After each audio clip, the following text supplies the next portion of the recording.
The Umkhonto we Sizwe (MK) party, founded by former President Jacob Zuma, has strongly criticized certain KwaZulu-Natal (KZN) members of the provincial legislature (MPLs) for engaging in coalition discussions with the African National Congress (ANC), referring to the ANC as a failed corpse.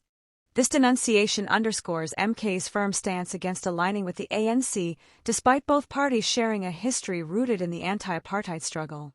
In the May 2024 provincial elections, the MK party emerged as the leading party in KZN, securing 45% of the vote and 37 out of 80 seats in the legislature.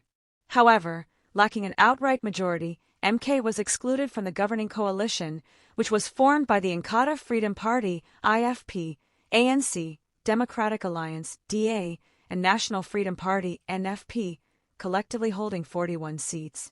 Reuters. MK has since been actively working to dismantle this Government of Provincial Unity (GPU), asserting that it does not reflect the electorate's will. The party has expressed willingness to collaborate with progressive forces, including the ANC, NFP, and Economic Freedom Fighters (EFF), to establish a new government in the province. The Mail and Guardian. Despite these overtures, the ANC has firmly denied any intentions to collaborate with the MK party. Provincial spokesperson Mafika Mndabili stated that there are no discussions between the ANC and MK, accusing MK of attempting to sow discord within the GPU. Complicating matters further, the MK party is grappling with internal divisions. A faction led by suspended MPL Kwazim Banjwa has challenged the leadership of Chief Whip Mervyn Dirks, leading to the establishment of parallel structures within the provincial legislature.